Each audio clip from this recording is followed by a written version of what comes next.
let nowhere, not let nowhere, not let nowhere, not let nowhere, not let nowhere, not let nowhere, not let nowhere, not let nowhere, figure that thing.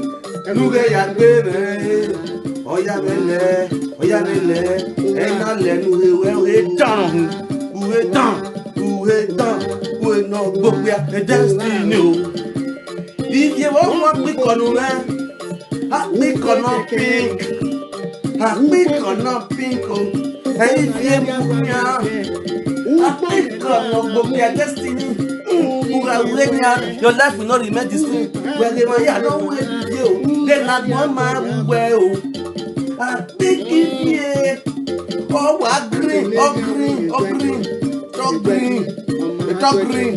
Where you green, you know you go be a destiny. If you lare, 7 days can do a phone. It's you when you lare.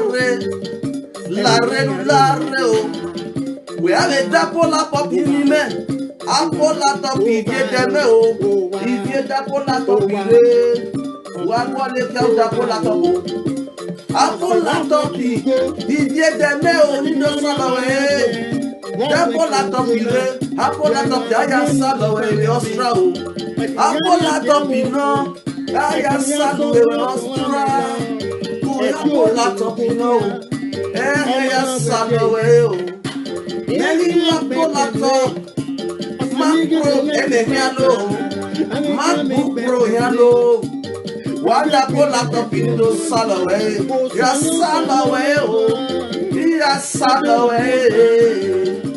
salaway, pay a quao. I think on not go be a destiny. I think Livier, he went up go be a destiny. Go be a not loud any. They laugh where they bury medicine. Uenu muri ya Europe, nudo ya zari biawa. Uenu muri ya Europe, nudo ya zari biawa. Ewe na bete uheni. Udame Samba Majesty. We mwana wabu, because uheda omure. Uenu na bete ni. Uheni, uyabeli ya destiny mostra. Ikbe only la uheni. Awo we de bania, na o ya bana wera. This is part 1. A basa gari we are suing. Part 1. It's a we egbe ohu akuweke. E no ge boga. E no ge wi. No mi bi abia yowa. Igbe abia abiele ne tuwe. Be na nya me bi ho. Igbe abia abiele ne wo wa. O ge tinye ni okwa gbo yowa. Baboga la wa gbe o. Ugo we no ge. Iya gbete ro pe kia o. Ugo no ave epianya. Ugo no su ave banya o. Omie ma mu oku ye yo wa ye bo mo ku o mu yo wa o. Ugo baboga la we gbe o. Idenu wa. Iwi ma bu wa no. Wa ga he saga baboga la wa gbe. Iva bo tai ba bo yo la wa gbe. Wa ma ko wa gbe kan me won. Ugo wa eme you know me too well. I we no gba ma so ma ye o ga so ma ye e wo ya mo wa. Ugo regardez là-bas. Ososo maji na miana agbuwe. Ososo maji ma uwe na wana ososo maji media. You couldn't understand because why? Wa lelikwe. Wa regarder o la iviedo. Ono yen nero nore. Nero nore. Stuttgart. All the Stuttgart people regarder là-bas. Enero. Hey. Your matter don't reach my table. If you not do go here, day when Nero. May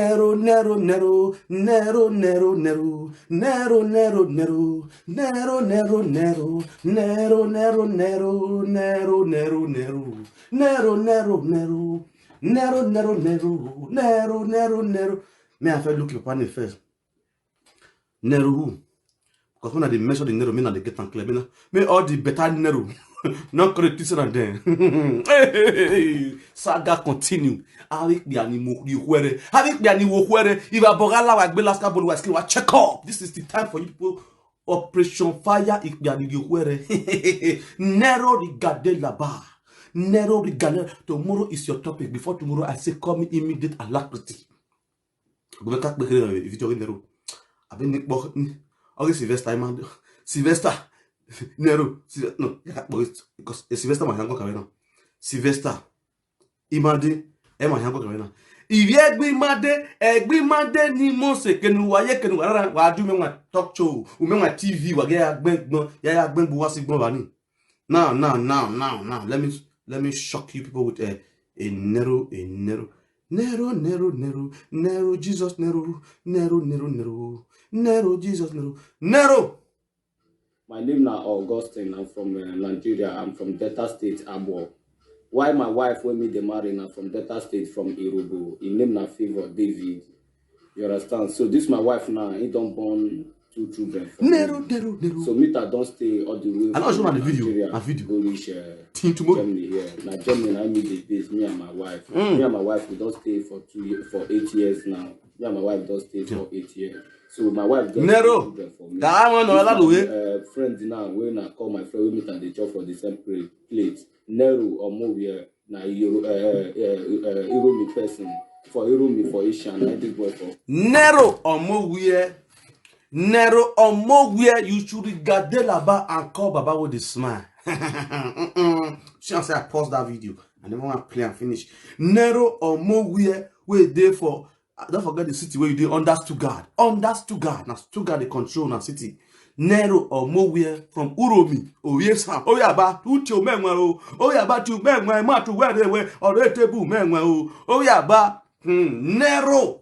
Thierry, Nero and which one? My favor. What not favor call your name? What be your wife's name? I hear you.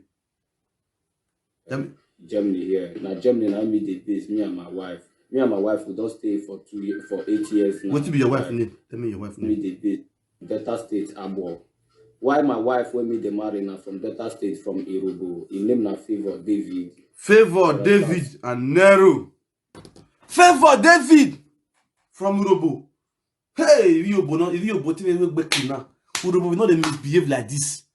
Favor, regardez and call me. Favor, regardez là-bas and call me. Favor David from Urobo.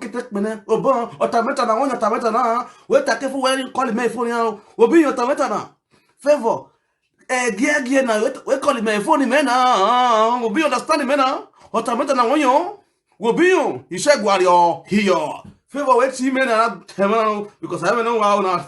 Tomorrow will not be easy for easy land. Tomorrow is not going to be easy for easy hair empire. Favor, you and easy hair empire.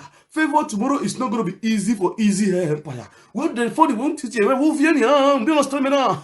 Nero, ski. Nero. When you say now another person food now you like. After I'm gonna come in for life, you understand? We'll go YouTube, we'll go talk about her. Sylvester Imade, the frost star of Europe. Let's go there.